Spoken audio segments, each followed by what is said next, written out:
This week in Agribusiness, serving America's most essential industry, with agriculture broadcaster Orion Samuelson and yours truly, Max Armstrong, and featuring agriculture meteorologist Greg Solier. This week in Agribusiness is brought to you by Firestone. You never farm alone. Coming up on this weekend's broadcast, 20 years later, the farmer pilot's legacy lives on. Hello, everyone. Welcome to This Week in Agribusiness. Mike Pearson, it's a busy time, but a little bit later on, we'll do some remembering back to the tragedies of 9/11 in 2001. You were just a little pup then, weren't you? I was in high school, and I still remember that day very clearly. But Max, you mentioned we are moving into fall. Of course, we're gearing up for harvest, and to that end, I want to check in with a friend of ours up in South Dakota, Scott Vanderwall, president of South Dakota Farm Bureau. Scott, what are you hearing from your members? How excited are folks to get into the field and see what's out there? Well, glad to be with you today. Yeah, everything's going to be really variable in South Dakota. We're out in the western edge of the state right now, and they, of course, didn't have rain most of the year. They've got hay stored from a couple of years ago that they'll be able to use, so I think they'll be fairly well off. In eastern South Dakota, I have two pictures of a couple of years I picked, and one figures out to about 70 bushels an acre, and the other one is 240. So we'll see everything in between in that, and I can't honestly tell you what the ratio is going to be. We're seeing a few soybeans come out already, where they come out of the real dry areas. People are taking those out already and trying to get a little old crop premium on them anyway. And so that's a little jump on harvest. A little bit of corn coming out where it was severely drought stressed. Silage has been done for the most part for a week or so already, and usually they're just in full swing right now on that. Absolutely. Well, growers are making progress. We'll start to get a feel for what those numbers look like as the combines roll. But Scott, while we got you, I also wanted to talk a little bit about a new program that South Dakota Farm Bureau has been rolling out. We know there are still large numbers of uninsured Americans, large numbers of uninsured South Dakotans. How is South Dakota Farm Bureau working to provide new options? Well, thank you. That's a great question. We're coming out with a South Dakota Farm Bureau health plan very soon, actually available for sale October 1st, and it'll take over and become effective January 1st. And really it's for people that are in that donut hole where they don't qualify for the ACA subsidies or they're not insured. We had a study done that says 80,000 South Dakotans don't have health insurance. And so this health plan that we are partnering with Tennessee Farm Bureau Health Plans on is a non-insurance product because it is underwritten and they don't have to take you. But that if people don't qualify for it, they're no worse off or better off than they were before. But we hope to help some families significantly with drastically reduced premiums on this health plan, assuming that they qualify for it. So we're really excited about it. It's the right thing to do for South Dakotans and for our members. That's right. We definitely see a need for it out there, particularly in the countryside. And Scott, also, while we've got you on, you, of course, are a vice president of the American Farm Bureau. And I'd like to pick your brain a little bit. We're seeing all sorts of tax policy changes being proposed by this administration. What's the American Farm Bureau doing as you see these changes in stepped-up basis or transfer taxes coming down the line? We're very concerned about the move to a tax stepped-up basis and capital gains to collect that at death when people are trying to pass their operations on to their families. Those are two very big issues for us that will keep us from supporting measures that are connected to those because it's so important. Stepped-up basis, if we lose that, I'll just talk about South Dakota for a second. Some of the land in our area that's been purchased over the years, a lot of that was bought for $200 or $300 an acre back in the 60s and 70s. Now it's worth $6,000 to $8,000. And if you can imagine having to pay capital gains taxes on that, losing the stepped-up basis, it would just be devastating to agriculture. It certainly will. A lot of folks are paying attention to it. Thanks so much, Scott Vanderwall, South Dakota Farm Bureau president. Well, it is time to talk markets. And of course, combines will be rolling soon. USDA gave us an update on their expectations for this coming harvest season. We'll cover those in just a bit. But first, for this week's market segment, we wanted to do a deep dive into the cattle sector and talk pork as well. To help us do that, we are going to be talking to Kevin Good. Kevin is the Vice President of Industry Relations with CattleFax. Mr. Good, thank you so much for taking the time to chat with us today. Good to be with you, Mike. Let's talk a little bit about the state of the live cattle market. We've seen that market move. Prices have been trending higher throughout the summer, but it's sometimes been a real struggle for cattle feeders. Kevin, when you survey the industry as a whole, how does it look from a fat cattle perspective throughout the fall? You know, it has been a struggle. I think we need to step back and look at it in perspective. You know, really for the last year and a half, we've had a challenge as far as getting enough cattle harvested. Started out because of BSE last year, that was very obvious.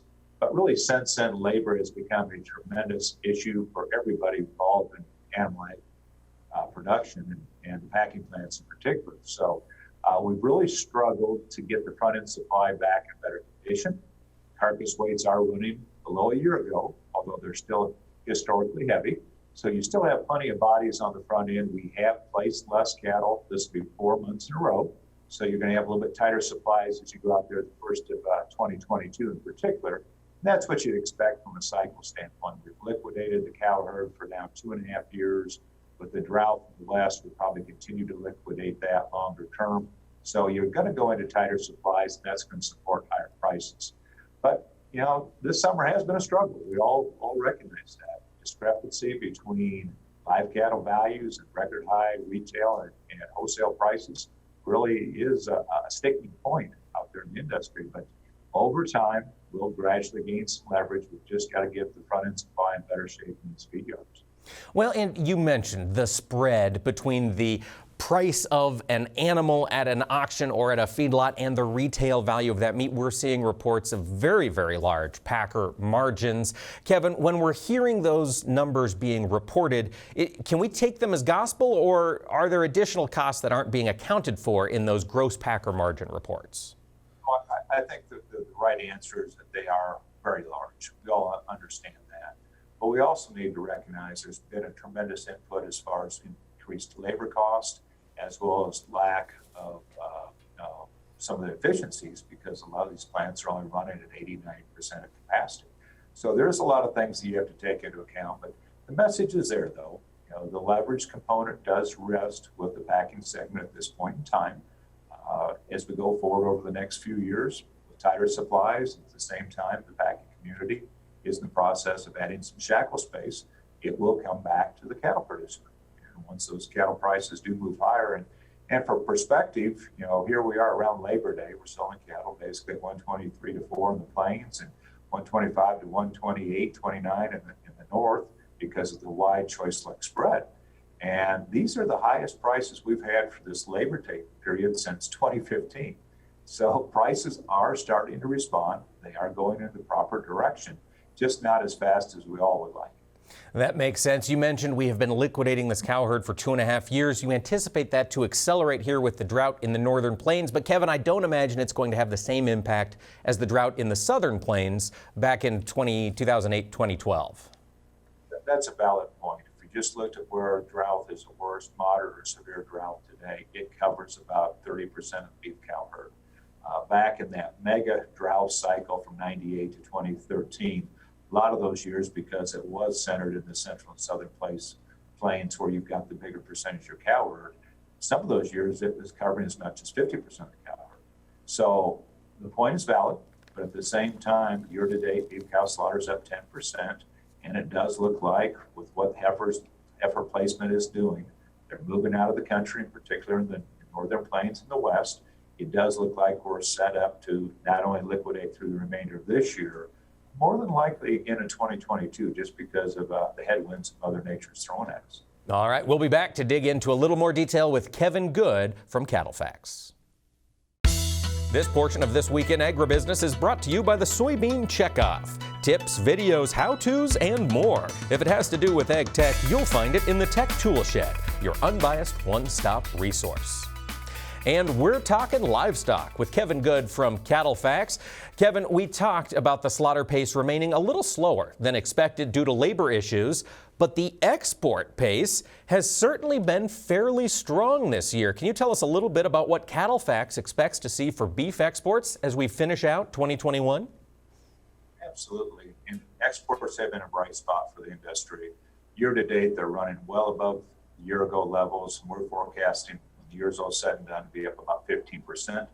A big year-over-year gain into China, in the front door into China. That's great news. We think that market will continue to expand as we go over the next couple of years. In addition to that, making gains again in South Korea and strong numbers into Japan. A big driver for the export increase is the fact that Australia, which we compete with in those Asian markets, they've gone through a long period of liquidation, and now they're in the process of starting to expand. And as they expand, their supplies are tighter, the prices are higher. We're gaining market share into Japan, South Korea, and obviously into China. We're making some progress. With that said, we think as we go into 2022, after a record export year this year, we'll gain on another 5% is our forecast. We think it continues to be very bright as we look down the road, in particular into China. And let's just recognize this year, even though we're going to end up shipping, in our opinion, close to 500 million pounds into China, that's only 10% market share into that market. And so there's some tremendous opportunities there as we go forward. Things to look forward to on the export front. Kevin, as long as we've got you on the line here, we talked about the shrinking cow herd in the first segment. That's certainly very true.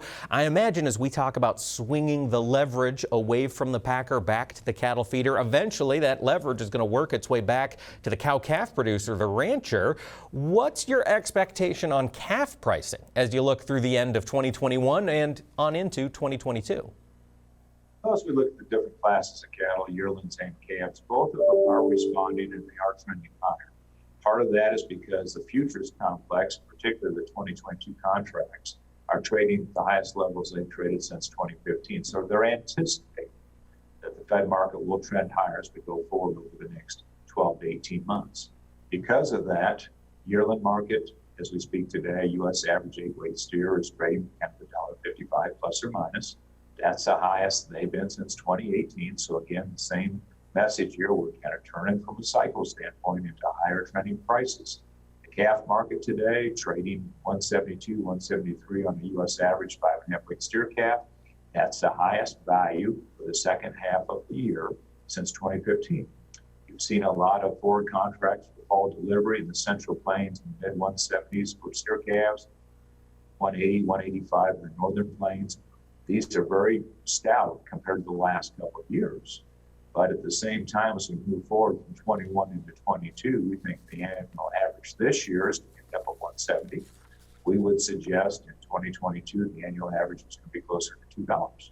And so for the average cow-calf producer going forward, the profitability is very good. The real headwind continues to be Mother Nature and the drought that we're experiencing in the West. There's always something that can cause challenges. Real quick, Kevin, before we let you go, I know you keep track of the pork market as well. Do you expect to see these elevated prices in the pork sector? You know, the pork sector's gotten along extremely well, and part of the driver this year is the fact that last year the producers lost money. They harvested a lot of sows, so you get about 2% less pork in the system. Exports continue to be good, and so your per capita supplies of pork are tight. All protein prices, beef, pork, and chicken, have escalated this year compared to last year. Pork values where they're at, a lot of margin in their system. You would expect them to come back and start to expand as we move forward over the next couple of years. All right. Some of the headwinds they're facing are labor, as well as construction costs if they're going to build new packing plants. All right, Kevin Good from Cattle Facts. And now let's take a look at the numbers released by USDA in their September World Agriculture Supply and Demand Estimates. U.S. corn production was raised 246 million bushels to 15 billion bushels. This was done with both a higher yield expectation and a larger number of harvested acres. Domestic ending stocks were raised 166 million bushels to 1.4 billion, while global stocks were raised by 8.8 million tons to 261.9 million. In soybeans, domestic production was raised 35 million bushels to 4.4 billion on higher expected yields and a slightly smaller harvested area. U.S. ending stocks were pegged at 155 million bushels, unchanged from August, while global stocks grew 2.7 million tons to 98.9 million. In wheat, there were no changes to wheat production, though domestic ending stocks were reduced by 12 million bushels, while global ending stocks grew 4 million tons to 283.2 million. The next USDA WASDE report will come out on October 12th, 2021. Chad Colby's look at agriculture technology comes your way next, brought to you by the IBM Watson Decision Platform. combining AI with Internet of Things data to help agribusiness increase yields, improve quality, and drive sustainability. This is the part of the broadcast that costs us money sometimes. I hear that great big sucking sound of money coming out of my wallet. Yeah, sometimes you got to spend a little on the new technology. How old is your iPhone? Old enough, Max. Chad Colby updates the new iPhone coming along this week. Did you get an opportunity to check out all the new technology at the Farm Progress Show last week? Hi, everyone. I'm Chad Colby, and on this week's tech segment, I want to talk about how the user experience inside our tractor and combine cabs has really started to change. Now, at the Farm Progress Show last week, it gave you a great opportunity to sit and demo, if you would, some of this equipment. Maybe it's in a simulator like you see right here, or perhaps it's in the next tractor you're considering on your farm, and you had a chance to climb up in the steps and sit in the seat. Check out the displays, see what's new. It's important to understand that I would argue that if you go back maybe 8 or 10 years ago, things were really cumbersome. But what I like to see now is how the manufacturers have started to shift, and they've designed this equipment so the user interface is much easier. Now, that user interface really boils back to the technology we carry in our hands. As most of you know, when you compare Android to Apple products, about 80% of the ag industry uses Apple products. But what you're going to see here in this fall launch right now, as far as what's been leaked out, you're going to see probably a new generation of AirPods, which are great, and certainly you're going to see a new iPhone. That'll be the iPhone 13, and I can't wait. New camera, better battery, faster, bigger, all that fun stuff. So you better hold off before buying that new smartphone just yet. For This Week in Agribusiness, I'm Chad Colby. We do appreciate how Chad Colby leads us along of that path to technology and higher tech and seemingly more expensive tech for some of us, too. Yet to come this weekend on This Week in Agribusiness, another Plan Smart, Grow Smart installment, courtesy of the folks at BASF. We visited a farming operation in Missouri.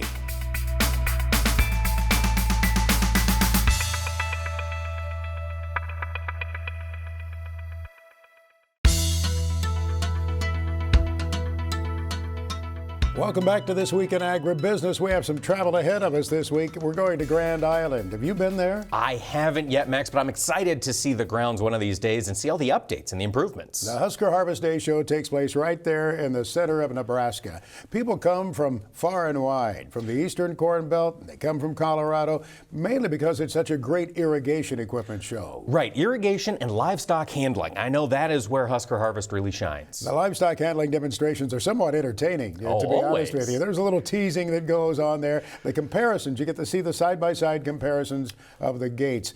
And also at this year's show, there's going to be an interesting technology summit.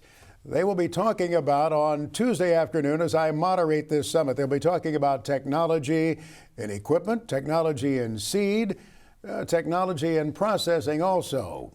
The event will be hosted by the governor of Nebraska, Pete Ricketts, who shared some thoughts with me about some of the technology already in the manufacturing in his state. So Kloss North America is based in La Vista, and all the Kloss manufacturing equipment, or all their combines, are actually built at that facility that they distribute throughout the Midwest.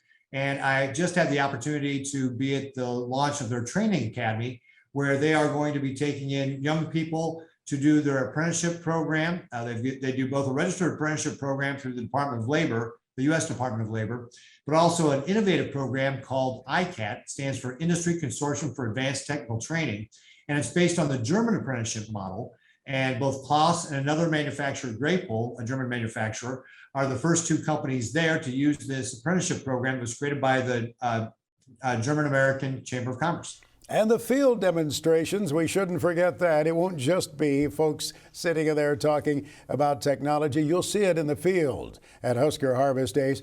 An autonomous bale gathering piece of equipment, Mike. It's something to see. It's something to see. I'm really excited about this, Max. That takes a lot of time, gathering up all those big round bales. It really does. Vermeer has what they call the bale hawk. Vermeer Vice President Mark Corr talked with me about that the other day. We call it the bale hawk at this point in time. And so we know that moving bales can be a tedious job. And you can drive north of where Husker Harvest Days is at certain times of the year and see 1,000 bales out into big ranch country. And the thought process of having to move all of those is daunting. And so the bale hawk is able to go and find the bale. It identifies not only the bale where the bale is at, but the orientation of the bale. And it can load 3 of those and bring those to a pre-designated spot, either to gather them for loading or to bring them to the side of the field. You can see it at the field demonstrations at Husker Harvest Days. The show starts Tuesday and runs through Thursday at Grand Island, Nebraska. Well, whether it's Nebraska or any other state, when you've got a big city like Omaha, Denver, Dallas, Chicago, Cleveland, how do farm organizations communicate with lawmakers? Oh, that would be a struggle, and it's a struggle that's probably only going to grow as we continue to urbanize as a country. And there are important conversations, to be sure. I talked with Rich Giebert about it. He's president of the Farm Bureau in Illinois. How do you maintain communications and get those urban lawmakers interested in what's happening on farms and ranches? We have our urban legislators. We hook them up with a downstate county farm bureau. They have an opportunity to invite that legislator out to the farm, drive a combine, drive a tractor, and at the same time, those farm bureau leaders then go to that legislator's district and learn about the issues and the challenges that they have within those specific districts. That has to be an eye-opening experience both ways, doesn't it? Absolutely. Working with other state farm bureau presidents and Zippy Duvall as the national president, are you able to move the needle on some things? I believe so. And I just got off a conference call at noon with other state presidents. Zippy has been really a leader in that area, bringing us state presidents together, besides our AFBF board meeting, Council of Presidents, where we can sit down, have a conversation. Zippy brings guests in from USDA, US EPA, et cetera, giving us the latest updates of what they're working on and the challenges that we face, provides us an opportunity to express our points of view and our members' points of view, as well as we hear what's going on in other states to build coalitions, and we have done just that.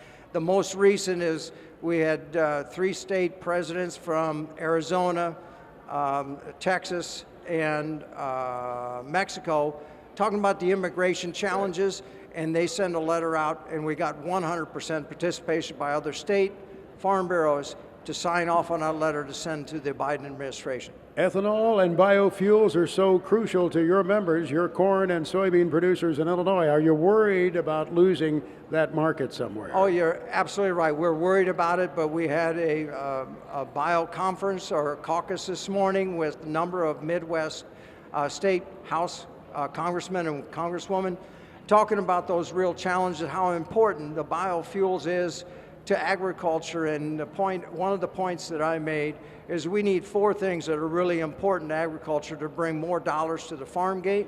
You look at trade and exports, we look at a vibrant livestock industry, but the biofuels and renewable fuel industry is just as important as the other 3. Adopt a lawmaker. That's how they do it in Illinois, but there are so many conversations that are important, including biofuels. It really matters a lot to a lot of farmers in the heart of the country, and to many of us who are motorists too, that we need to see a continuation of biofuels. Absolutely. As long as we're burning fuel in our cars, let's make sure it's clean and is throwing a little kickback to rural America. We may get to electricity someday, but I think we're a long way from there at the moment. I'm inclined to agree, Max. Coming up this weekend, yet on our show, we're remembering 20 years ago, to be sure, and the farm in Massachusetts where the pilot lived.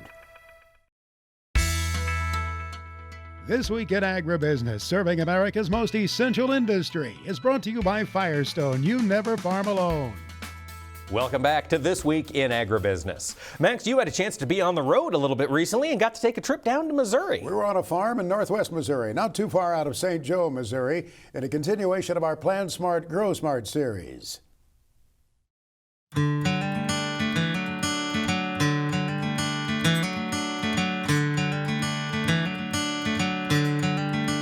Tell us a little bit about the productivity of the land here. We're in Clarksdale, Missouri, rolling farm ground, northwest Missouri, about an hour north of Kansas City. Our corn average will shoot for 170, and soybeans we're getting closer, or we'll have a farm average over 60 likely.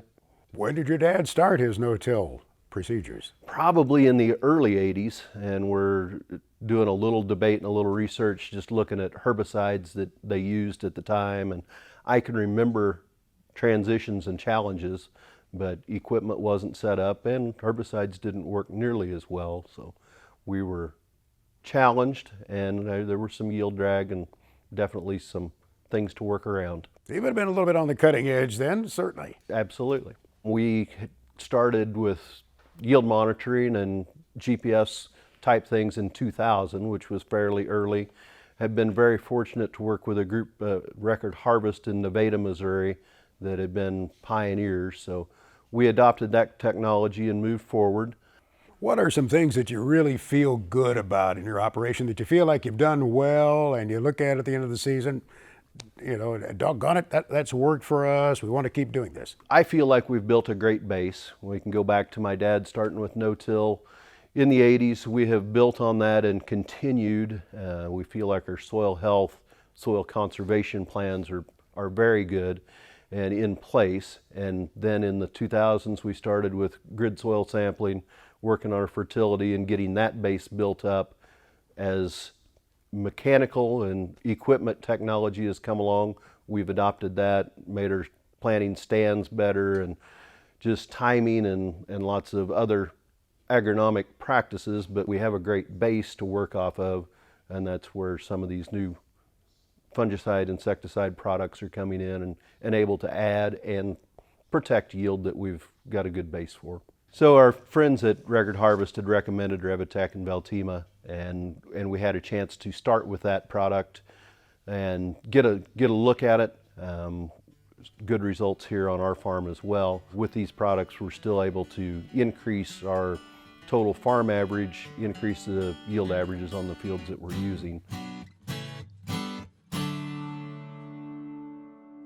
You can see more of our Plan Smart, Grow Smart visit in Missouri and see other installments too on the website plansmartgrowsmart.com. Now, agriculture meteorologist Greg Solier brings us his farm weather forecast for the nation for the week ahead. It's presented by Pivot BioProven, the nitrogen-producing microbes that stay put, whether or not.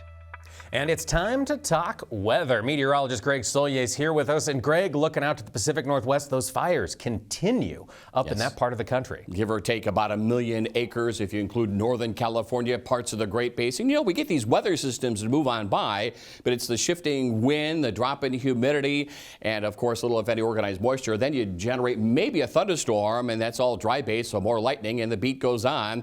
We do get moisture at times and have into the northern parts of the Plain States, nibbling away at the drought. A long way to go. At least you want to start that recharge process. So here's one front across coastal sections, a boundary across the Dakotas. This thing will zip right along. Again, it's a west to east quick zonal flow, so you don't get the big upper trough, and so you don't get much moisture. Slight cooling Big Sky Country. New storms light up along with some late season heat in the forecast for the plains and points on southward. Tropics across the Pacific, kind of quiet. The monsoon for now easing on down. Just plain old typical hot weather into the southwest. An errant thunderstorm here and there. Pretty quiet weather picture for winter wheat planting operations. Kansas, Oklahoma, Texas. We do see a little surge of tropical moisture, maybe a pickup on the late season monsoon in the southwestern states. Slightly cooler air and an otherwise hot weather pattern, but largely dry from Nebraska and southward for, again, winter wheat planting operations. Across the Corn Belt, Greg, corn is drying down nicely in the field. What's your expectation for weather this upcoming week? Yeah, about 25%, give or take, is mature across the country. And again, we continue to fight the battle of here comes recharge now. Northern Plains and Western Corn Belt locales versus late season heat. But again, good moisture reduction, dry down, evaporative losses as well, where things are ready to go. And it is a hot weather pattern here as we get ready to wind through the mid-stretch of the month of September. Maybe some records on the plains, 90-degree air into the central Corn Belt locales, a more seasonal feel through the Great Lakes region. The storms are going to be again lining up from the Twin Cities back into the Nebraska Panhandle. Pretty quiet weather picture for now across the western Gulf Coast. We've seen disturbances last week. Another one snuck into Florida. Less humidity in the air up across parts of the southern Corn Belt and a couple of widely scattered showers and thunderstorms. This system will move inward and inland, and that'll generate some tropical rains for South Texas. Otherwise, late season heat and humidity across much of the central and southern plains and Delta region too. East Coast still dealing with the remnants of Hurricane Ida and that rainfall. Are they going to catch a break this week? They will, but they've had weather systems move on through. So again, the wet weather pattern continues on. Cooler, drier air for now. Look at the late season heat, but good moisture reduction and dry down for the Corn Belt. Most of the action out there rainfall wise for the Great Lakes region and western Corn Belt locales. Cooler, drier weather for cleanup and recovery for the northeast and New England into the southeastern sections of the country. We had one of these lows last week sneak into the southeast and a name system at that. Rains will be scattered across the Carolinas, southern plain states, and the Delta continues to be hot and humid as well. As we move through the late portion of the week, typical weather for the southeast, more tropical weather down through the Big Bend of Texas. Now Greg Soye is back with his extended farm weather forecast for the country. Presented by Pivot Bio Proven. Visit pivotbio.com to find a representative near you. Let's look a little deeper into the weather ahead. Greg, on the precipitation front this next week, what are you expecting? Unfortunately, nothing of significance still. The Pacific Northwest, the fires and the beat continues on there. We do see late in the week the resurgent monsoon set up over the southwestern part of the country. I know we're getting in the way of crop maturation and harvest, but you want to get the recharge going before grounds lock on up. And here we go. Northern and western Corn Belt an inch or two. Beat up last week in this corridor of the central complex. We'll do it again maybe in spots, but looky here. Busy tropical pattern. It'll go well into October, by the way. Gulf Coast, Florida, into the southeastern part of the country. Scattered a quarter to a half inch as cleanup and recovery from Ida continues on in the northeast. Now, the week after, September 20th, fall is getting underway. Greg, what's the weather look like? On the 22nd, a little after 2 in the afternoon Central Time. This is not a fall forecast. It's the midsummer-like feel, 90-degree air and then some into the plains, northern and western Corn Belt. But most areas have low afternoon humidity, good moisture reduction and dry down below over the southeastern part of the country where the tropics will remain busy. A couple of name systems we think somewhere in here in this corridor up the eastern seaboard. Again, look at the drying out through the heartland, southwest, a little more moisture hopefully in the Pacific Northwest. Do the temps get any more fall-like as we flip the calendar into October, Greg? I think it's going to be one of these seasons, these years, fall to winter, where we don't get a fall season. We move directly into a winter weather pattern, and this is a midsummer feel into this almost beginning part of October through the upper Midwest, southern Canadian prairies, some cooling southwest, Gulf Coast, southeastern part of the country, but that ridge is locked into position, so hardly a drop again. Pacific Northwest, normal precip, that's not going to help. Dry through California, upper Midwest, good harvest, I suspect, where you can harvest something across much of the western Corn Belt. Here is the wet weather action, Texas, Gulf Coast, southeast into the mid-Atlantic region. Now, as October wears on, the week of October 4th, Greg, is that La Nina specter starting to come more into play? I think in this particular season it will. Not quite evident still. It's probably late October, quick transition to cold and beyond November as in snow. So enjoy it while you may here with warmth and plenty of moisture reduction and dry down. Mother Nature will tend to do the drying for you across many areas of the central Corn Belt locales, southeastern section of the country. It looks like temperatures about normal. Some slight cooling in the areas of the Pacific Northwest. And note this jet stream pattern arcing all the way into the Canadian prairie, and the tropics will stay busy as well. While we do see some moisture, Pacific Northwest, Canadian border will pick up moisture, maybe some harvest delays across the central Corn Belt. The tropics remain busy in the Gulf Coast, the southwestern and western sections of the Atlantic. Anytime these weather systems swing to the north and northeast, there is a propensity to bring this jet stream on southward, and hence as we get deeper into October and November, southward push of colder air and a quick transition from summer into winter. Next on This Week in Agribusiness, it's Max's Tractor Shed, spotlighting another great American tractor. It's that time of the year the old tractors prove they still can perform. Auger duty. Max's Tractor Shed is brought to you by Store Lock Tool Cabinets. Go to STORLOC to see what they have to offer. Alex Kerr of Mount Sterling, Illinois, posted this photograph the other day of that old tractor at work on the auger, putting the harvest up in the bin. A tractor made about 50 years ago. Show me your auger tractor. Max Armstrong on Twitter. Let's hear from Mark Stock what's selling at Big Iron Auctions, combines, trucks, trailers, and more. Well, Max, we've got 2,058 items selling in 19 different states here on our September 15th online auction. Harvey and Judy Bergstrom are retiring. They're from Cayuga, North Dakota. 64 items on their retirement sale, folks. They got grain trailers, tractors, grain trucks, and so much more. Check out their 1982 Versatile 895 four-wheel drive tractor. They've also got a 2009 Stoughton grain trailer that will sell on the Big Iron website. They have a 1998 John Deere 7810 mechanical front tractor with 5,162 hours. They also have a 1984 International 2375 tri-axle grain truck. This is a sharp looking truck. Also selling September 15th, James D. Honeycutt retirement sale in Cherryvale, Kansas. He has 169 items selling on this sale. Their Case IH MX 135 tractor will be sold with 3,305 hours. They have so many items. Check out their quality equipment. Owen Clifford from Sanborn, Indiana will sell 16 items including a Case 9180 four-wheel drive tractor. The John Wilkie Estate in Sterling, Kansas features 34 items including a 2013 Kuhn Krause 8000 accelerator. Once again, a big sale on September the 15th. Go to the Big Iron website and call the owners if you have questions. All their names and numbers, Max, are listed with every item.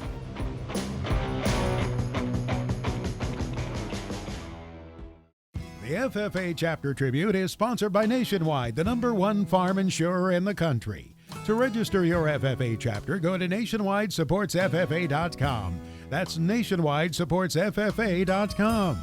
Nationwide, we stand for you.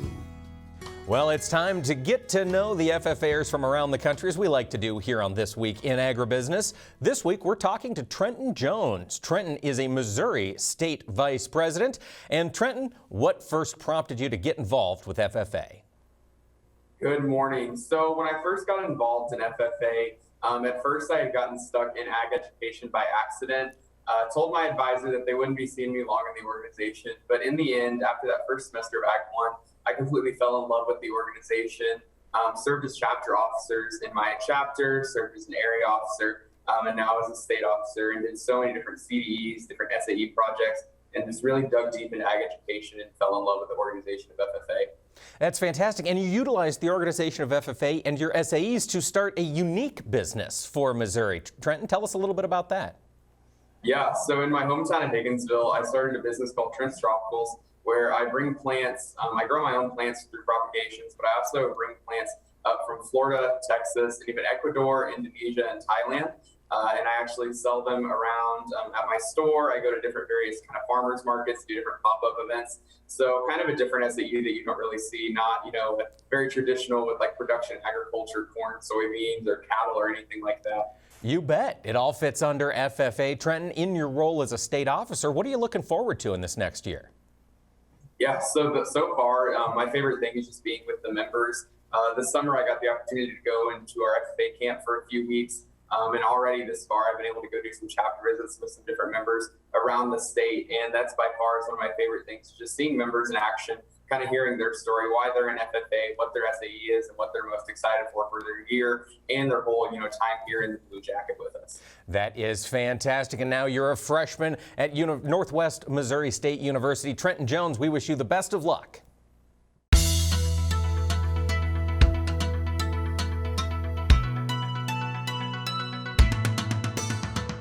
In this weekend of remembrance and memorials, recalling what happened 20 years ago, we wanted to pay tribute to the gentleman who was not only a pilot for American Airlines back in those days, but he was a farmer in Massachusetts. John Oganowski, who was at the controls of American Airlines Flight 11 when it was commandeered by the terrorists into the World Trade Center. He was a farmer. His brother Jim joins us this weekend on This Week in Agribusiness. Jim, as we look back over that period of time, I guess many of us wondered about how involved in farming John was. He seriously considered himself a farmer, didn't he? He did. We often joked, are we looking at an airline pilot or a farmer? And it depended on the uniform of the day. He enjoyed being out on the land and producing crops, but he was also a teacher of others, was he not? He was. When John purchased his farm, there's 3 family farms here in Dracut. John purchased his in the 90s. And after that, the Commissioner of Agriculture approached John and asked him if he'd be willing to host some some refugees, some immigrants that had just arrived from Southwest Asia, and teach them how to farm in New England, because obviously the way to farm in New England is significantly different back in their homeland. So he mentored a number of those, and one of them still remains on our farm today. John was also a member of the Farm Bureau Board of Directors, was he not? He was. He was a very active individual. There's actually the Massachusetts Farm Bureau every year gives an award out in John's name because of how much he was involved with agriculture, the promotion of agriculture, preserving land. John's farm is 130 acres, and it's preserved as open space for eternity. Help me recall, didn't Congress play a role in that, in helping set aside that land so it would never be developed? There's another piece of land in town that John was attempting to preserve just prior to his death. Unfortunately, John didn't get to see that land preserved, but yes, the U.S. Congress, through the efforts of then Senator Kennedy, raised the funds to help preserve another 30 acres of land in town. What crops are produced on your land today, on your farm there at Dracut, and how different is it than it was back in 2001? Well, the farm is doing well. I would say for the past 20 years, we've been doing very well. The weather has not cooperated very well this year, but overall things have gone well. We've had a incredible good crop on hay. We grow a lot of hay, about 170 acres for the horse market, people who have a horse or two in their backyard. We also grow 10 acres of pumpkins, 10,000 chrysanthemums, and your listening audience in the Midwest will probably giggle, but we grow 2 acres of corn stalks simply for decoration for the fall. Hey, some of our producers in other parts of the country do the same thing, serving that market for ornamentals, I guess you would say, along maybe with the pumpkins that they sell. So these weekends in September and October are very busy for you, right, Jim? It is nonstop. In June, when the days are very long, we're busy on the farm, but in the fall, on these weekends, it is nonstop from before sunrise to after sunset, just to keep everything replenished and hopefully for good weather and a great crowd to show up. I have to say, during the pandemic of 2020, I was very concerned, but it actually turned out to be our best season ever. People were trapped at home. They were doing the honey-do list, and a lot of them came out to decorate. So I'm hoping 2021 can duplicate the sales of 2020. Yeah, that was a big year for agri-tourist operations, I know. I've often pointed out that in agritourism, you really have to be a people person, and obviously you are. You must love interacting with the customers. Well, you're being on the farm daily, we don't have a lot of interaction with a lot of people. During that sales period of 2 months, I get the opportunity to speak to a lot of people every day, and I love it. Jim, how different would the farm have been, you think, had John been able to continue in the operation there?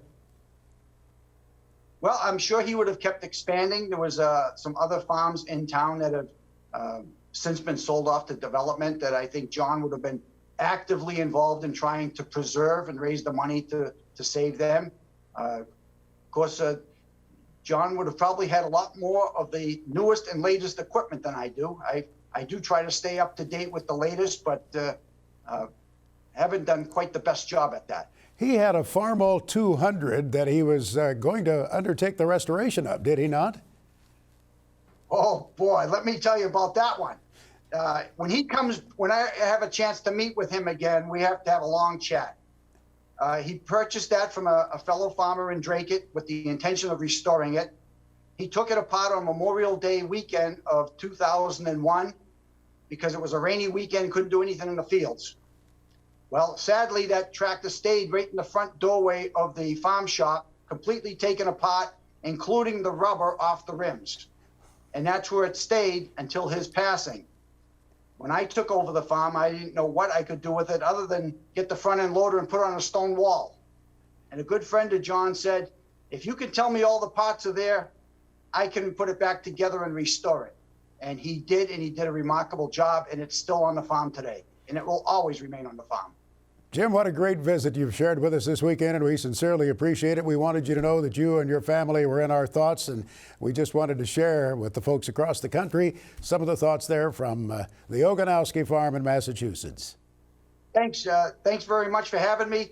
And I'd like to ask your listening audience not only to remember my brother, but all those lost on that day, including our military. We appreciate it, sir. Thank you for being with us. I will long remember, Mike, it was just 15 days after 9/11 at the Farm Progress Show, Lafayette, Indiana. Jim and John's Uncle Albert came up to me with a photograph of John and Albert at the show the year before. It's one of those moments that just stays with you. Some of those things can be haunting, Max. That's exactly for sure. right. Well, you have a not so terrifying experience of the week ahead, filling in for our friend Mike Adams. Adams on Agriculture. You bet. I'm very excited. Next week, Monday and Wednesday, I'll have a chance to fill in for Mike, to fill his hour of programming on Adams on Agriculture. We'll be talking all sorts of stuff that impacts our industry, and you can catch us on stations across the country, or there's a podcast you can find any places you get podcasts, Max. You know, he's smooth as silk. He is. I'm a little nervous. We'll see you next weekend here. Have a great week. Closed captioning for This Week in Agribusiness is brought to you by Kubota. Shape your world. This Week in Agribusiness is brought to you by Firestone. You never farm alone.